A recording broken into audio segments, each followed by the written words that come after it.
안녕하세요. 저는 28에 결혼 1년차 새댁입니다. 착한 며느리 짓을 하려다가 하마터면 평생 호구 잡혀 살 뻔했던 저의 아슬아슬했던 시집살이에 대한 사연을 바로 시작해 보겠습니다. 저는 부모님께서 어린 시절 이혼하신 후 쭉 아빠와 함께 같이 살아봤어요. 엄마랑도 꾸준히 교류를 하면서 살아오긴 했으나 저 중학교 졸업하던 때 엄마가 재혼을 해서 새 가정에 들어가 사시게 되며 그 후로는 마냥 예전처럼 친근하게 연락을 주고 받아오지는 못했습니다. 단지 엄마와 딸 사이의 천륜을 저버릴 수가 없었는지라 그 기본적인 관계에만 최선을 다하고 살려고 했었어요. 아무래도 제게는 하나뿐인 친엄마셨는지라 내심 연락이 완전히 끊겨버리는 것에 두려움을 가지고 있기도 해서 주로 연락은 제가 더 적극적으로 하는 편이긴 했습니다. 딸내미 키우는 것이 서툰 아버지 손에 크느라 웬만한 것들은 다 저 혼자 터득을 하고 배우며 살았어요. 속옷 교체를 하는 것부터 시작해서 생리통에 무슨 약을 먹어야 하는지, 그리고 집안에서 여자가 주로 살림은 어떻게 하고 또 요리를 제대로 하는 것이 무엇인지에 대해서 등등 이 모든 것들은 제가 집에서 아버지를 통해 볼 수가 없는 것들이어서 제가 직접 인터넷 검색을 하고 배워가면서 터득을 했습니다. 고등학교 때부터 이미 된장찌개며 매운탕까지 끓일 줄 알았던 저였어요. 아빠가 대부분 일하느라 밖에서 바빠 집에 잘 안 계셨기 때문에 주로 집안에서 아빠의 짐을 덜어드리기 위해 제가 스스로 발벗고 나서서 집안 살림을 하면서 살았습니다. 그렇게 학생이 나름 집안일로 바쁘게 살았는데도 용케 좋은 대학에 들어가 좋은 성적을 거두고 졸업까지 무사히 했네요. 취업난이 한참 문제였는데도 불구하고 어릴 적부터 괜시리 빨리 독립을 하고 싶다는 생각을 했었는지라 대학교 1학년 때부터 취업 준비를 열심히 해서는 공무원에 덜컥 합격을 해버렸어요. 그 덕분에 취업 걱정도 남들보다는 조금 덜하면서 대학을 다닐 수 있었고, 대학을 졸업하고 나서 바로 학자금 대출을 갚아내면서도 나름 뿌듯한 저만의 인생을 만들어 갔습니다. 스스로 외로웠을지 모르는 환경 속에서도 잘 견뎌내며 살았다고 생각을 하는 사람이었고요. 높은 자존감 덕분이었는지 사랑하는 남편을 만나서는 제가 먼저 결혼을 하자고 먼저 고백도 했었어요. 단지 그 순간에는 제 아버지랑 다르게 자기 여자한테 다정다감했던 지금의 제 남편의 모습이 좋았습니다. 그래서 나는 엄마 아빠와는 달리 내 가정을 잘 지켜나가며 살 수 있을 거라는 확신이 있었어요. 결혼을 하기로 마음을 먹으며 남편과 교제를 하다 보니 알게 된 것은 남편도 저랑 비슷한 점이 참 많았다는 것이었습니다. 연애 초반부터 서로의 집안에 대해서 허심탄회하게 털어놓지는 않잖아요. 그래서 저희도 그냥 서로의 조건과 성격 등 알고 있는 것에 대한 호감으로 진지하게 관계를 이어가던 중 결혼을 빌미로 서로의 가정 환경에 대해 털어놓게 되었는데요. 남편네도 부모님이 이혼을 하시고는 어머니랑 살고 있다고 하더라고요. 저야 제가 집안의 외동딸이었기 때문에 다른 형제자매라고 할 사람이 없었으나 남편은 그와 달리 밑으로 남동생이 하나 더 있었고요. 저희 아버지랑 어머니는 그래도 다니고 있던 회사가 있었고 각자 밥벌이를 하고 살 능력이 되었는지라 경제적으로 독립은 완전히 하신 분들이었는데 남편의 말을 들어보니 시어머니 되시는 분께서는 노후 자금이 그리 넉넉해 보이지 않았습니다. 어릴 적부터 남편과 도련님을 키워내느라 경제적으로 어려움을 많이 겪으신 듯 했어요. 그래서인지 남편도 자기가 월급을 벌기 시작하면서부터 꾸준하게 시어머니께 용돈을 드리고 있었다고 하더라고요. 자잘한 월급은 대학 때 알바를 하면서부터 드리기 시작했고요. 경제적인 사정은 다른 점들이 많았으나 제게는 같이 이혼 과정에서 외롭게 자란 남편을 향한 동정심과 공감이 더욱 커졌습니다. 나만큼 외로움을 느끼면서 어린 시절을 보냈을 거라고 생각을 하니 남 같지가 않더라고요. 게다가 혼자서 저를 키우며 나를 힘들어할 것이 분명 많으셨을 저희 아버지만큼이나 시어머니께서도 분명 여자 혼자서 아들 둘을 키워내며 많은 것들을 감내하고 사셨을 것이란 생각이 들었어요. 그래서 저희 아버지를 보는 것처럼 시어머니를 바라보게 되었고 하루라도 빨리 인사를 드리고는 이 집안에 살갑고 다정한 며느리가 되어드리고자 했습니다. 제가 없더라도 충분히 잘 살았기에 남편이 일이 다정한 어른이 되었겠지만 그와 더불어 제가 새가족이 되어 그저 시댁의 더 큰 기쁨이 되어드리고 싶었어요. 어머니라 부릴 수 있는 사람이 늘 옆에 있는 것도 아니었기 때문에 이름을 부르는 것만으로도 제게는 특별한 존재셨고, 그래서 저희 시어머니께 잘 보이고 싶은 마음이 컸던 것이었죠. 하지만 결혼을 하기 직전부터 삐그덕거리던 어머님과의 관계는 지금까지도 회복이 되지를 못하고 있습니다. 그 시작과 끝에는 늘 돈이 있었어요. 가정 형편이 어려웠다는 남편의 말을 충분히 미리 듣고 인지를 한 상태였기 때문에 저한테는 시댁의 환경이 어떻든지 간에 하나도 상관이 없었습니다. 하지만 시댁에 인사를 드리러 간 순간 조금 황당한 기분이 들긴 했어요. 분명 남편의 말대로 그 어리던 대학 시절부터 어머님의 용돈까지 챙겨드리며 빠듯하게 경제적 지원을 하며 살았다고 했는데, 남편이 살고 있는 동네는 솔직히 객관적으로 따져봤을 때 제가 사는 동네보다 훨 잘 사는 동네였고, 그 중에서도 꽤나 값이 나가 보이는 고급집 빌라 아니더라고요. 저로서는 생각하지 못했던 반전과도 같았기 때문에 좀 당황스러웠었죠. 제 딴에는 잘 사는 동네에 산다고 하더라도 구석진 곳에 있는 허름한 동네에서 살림을 하고 계시는 줄 알았거든요. 다소 당황해하면서 혹 내 남편이 알고 보니 재벌집 자식인데 자신의 부를 숨기고 진실된 사랑을 찾고자 내게 거짓말을 했던 것은 아닐까 하는 상상까지 해봤습니다. 그 정도로 제게는 미처 상상하지 못했던 상황이었어요. 하지만 문제는 그 다음이었습니다. 남편의 집에 들어가 보니 근사했던 외관과는 달리 내부는 또 굉장히 허하고 텅 비어있더라고요. 미니멀 라이프를 지향하는 사람인 것 마냥 집안 자체에 가구라고 할 것이 제대로 없었어요. 말 그대로 오만 집구석이 텅텅 비어서는 도저히 사람이 사는 것 같지가 않아 보였죠. 그렇게 인사를 드리는데 시어머니께서는 처음부터 끝까지 돈 얘기를 하시더라고요. 내가 모아놓은 돈이 별로 없고 또 능력이 없다 보니 내 자식들이 어린데도 불구하고 용돈을 받으며 염치 없이 살고 있네. 그래도 내가 간간히 혼자 돈벌이를 하러 나가서 한두 푼은 받아오니까 너무 걱정은 하지 않아도 돼. 그런데 그럼에도 늘 돈에 쫓기며 사는구나. 라면서 신세한탄을 줄곧 하셨어요. 없이 사는 줄 예상을 했지만 은근히 비싼 집에 놀랐고, 그럼에도 돈이 없다고 신세한탄을 하시는 어머님의 태도에 두 번 놀랐죠. 이 집은 도대체 어느 장단에 맞춰야 하는 건가 싶어서 개인적으로 인사를 드리던 그날 내내 혼란스러움을 잡지 못했습니다. 집으로 돌아가는 길 남편이 그러더라고요. 우리 엄마는 저 집을 팔 생각이 전혀 없으셔. 집이 마지막 노후자산인데 그것마저 없으면 스스로 정말 볼품이 없다고 생각을 하시더라고. 그래서 집만큼은 꼭 곁에 두고 사시는 중이고, 그 때문에 집안에 저렇게 아무것도 채우지 못하고 사셔. 라고 말이죠. 남편의 말을 듣고 보니 어느 정도 일리도 있더라고요. 집을 팔지 못하고 가진 현금이 없는데도 하우스 푸어 마냥 사는 사람들도 많잖아요. 우리 시어머니가 딱 그런 부류라고 생각을 했고, 나중에라도 이 집을 팔면 그래도 어느 정도 내 남편에게 재산이 넘어오기도 하겠다 싶어서 아예 없이 사는 것보다는 차라리 다행이라고 생각을 했습니다.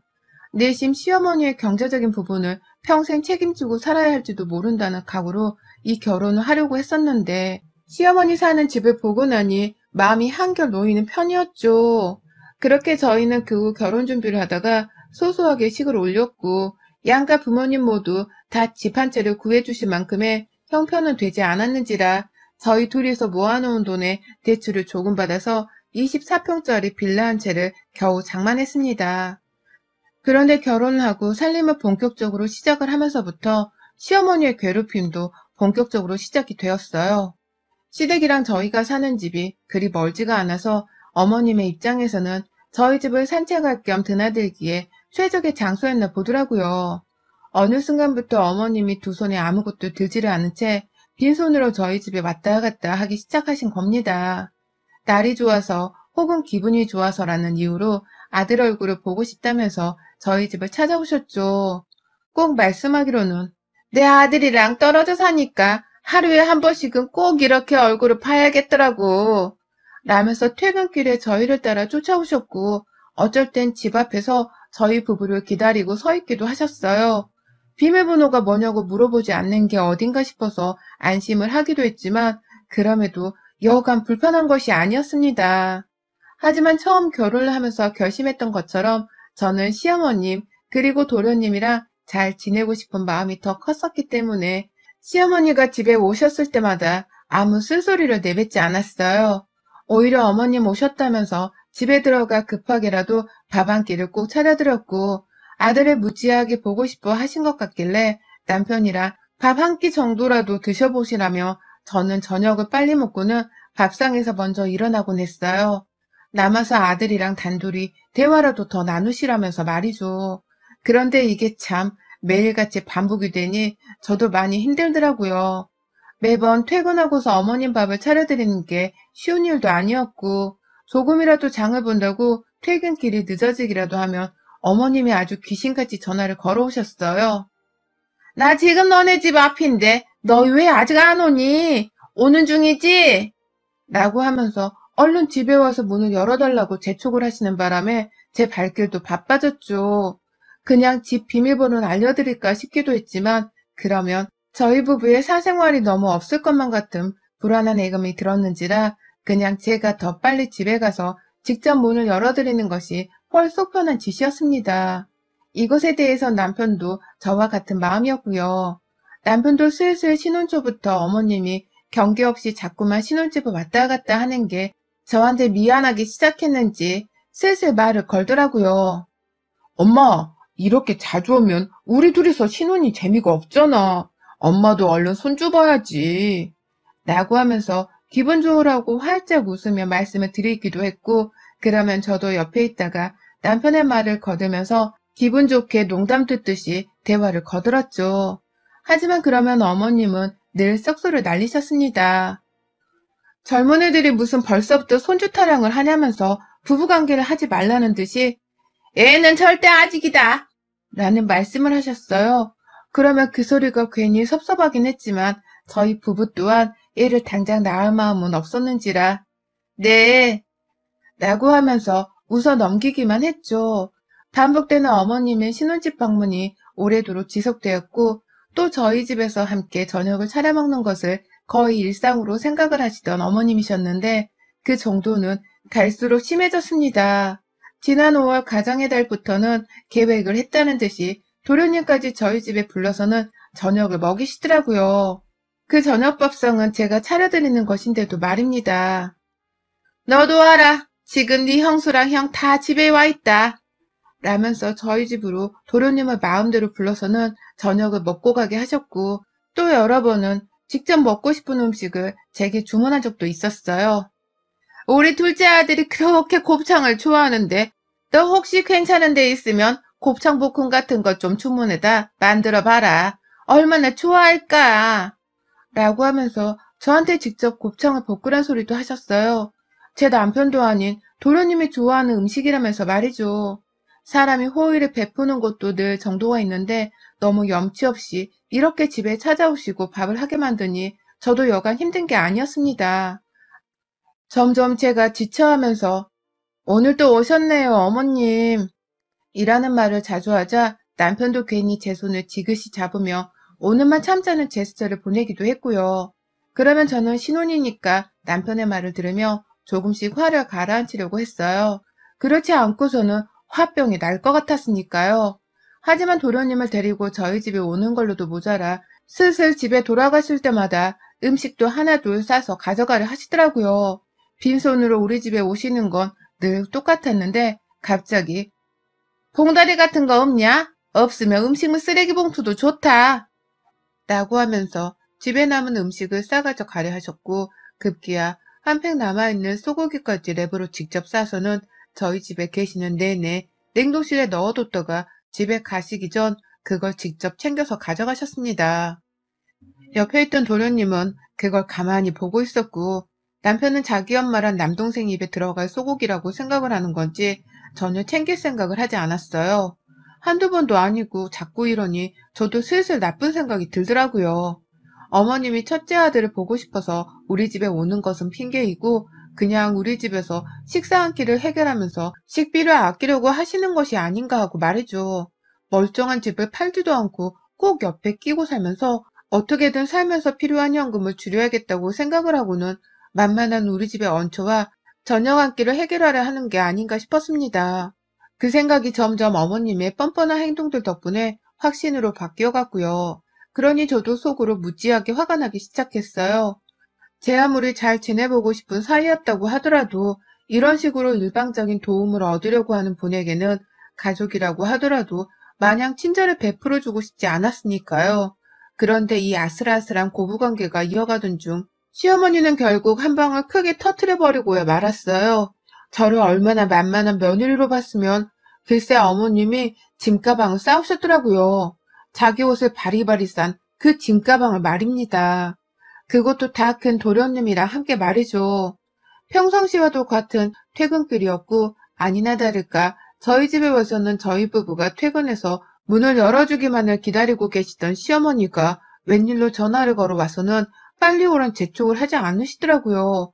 그냥 너네 둘 다 어디쯤이니? 그럼 20분쯤 뒤에 도착을 한단 소리지? 알겠다. 라고 하고서는 비장하게 전화를 끊어버리셨어요. 20분이나 서서 기다려야 하실 텐데 빨리 오란 소리는커녕 그냥 알겠다 하고는 전화를 끊는 어머님이 살짝 이상하다 싶었지만 당장 시어머니 밥상을 또 차려드려야 한다는 생각이 머릿속에 더 컸었기 때문에 다른 생각을 더 하지는 못했습니다.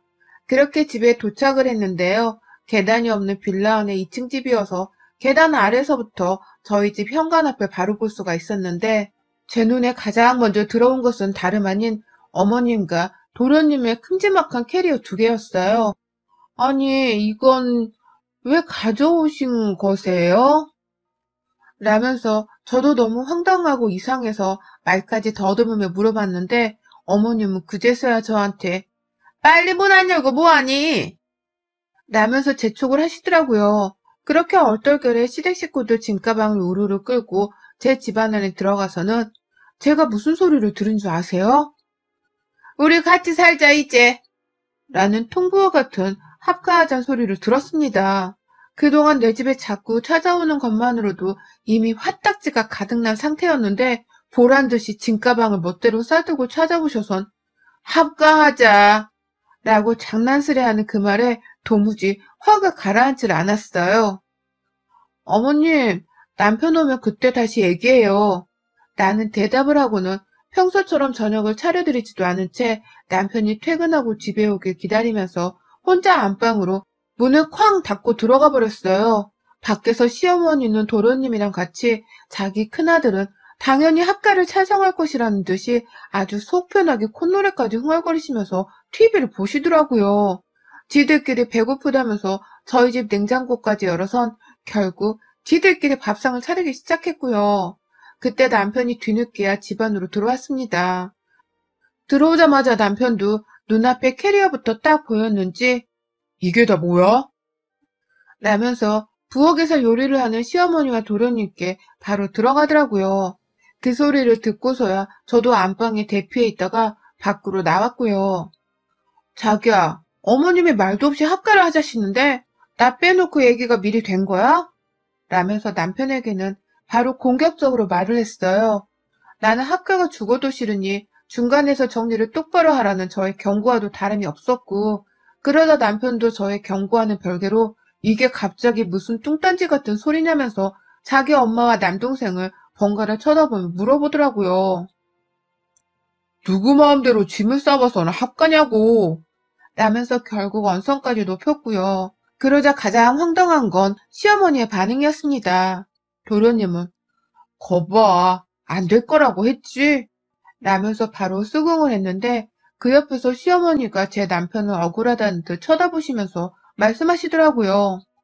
왜 안 되냐? 내가 지금껏 너를 키우고 장가까지 보내놨는데 겨우 엄마랑 동생 거드는 게 이렇게 안 될 일이냐?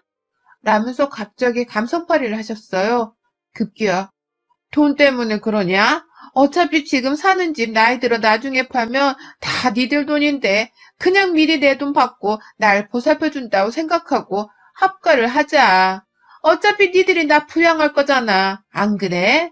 라고 하시면서 언제가 될지도 모르는 먼 훗날을 얘기하면서 벌써부터 제게 시집살이를 강요하시더라고요.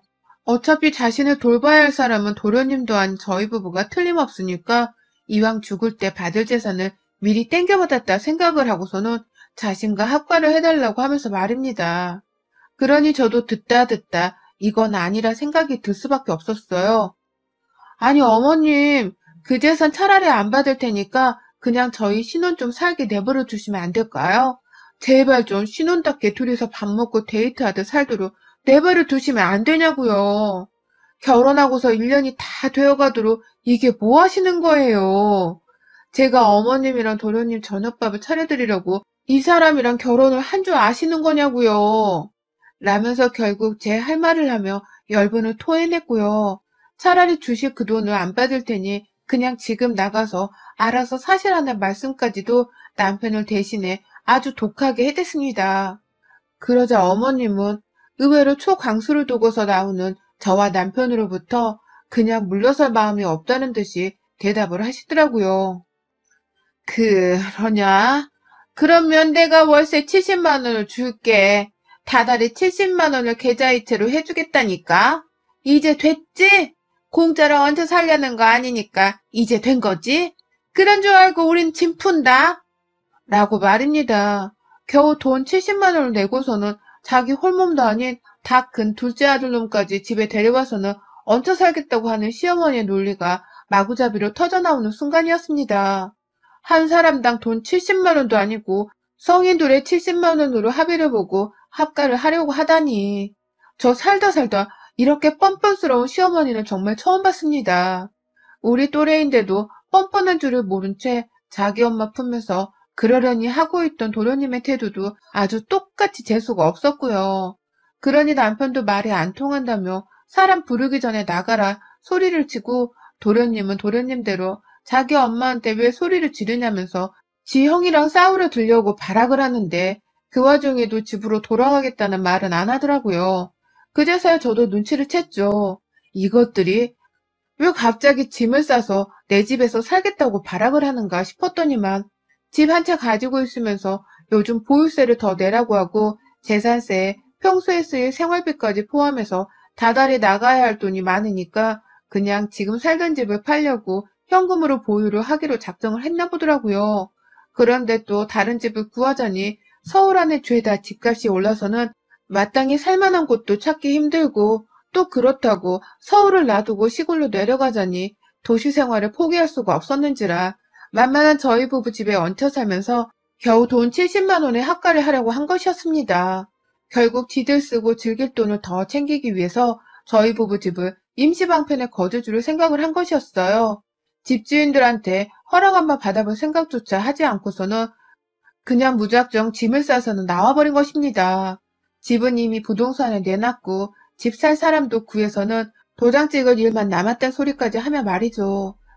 그러니 저나 남편도 더 이상 배려를 베풀기가 싫더라고요.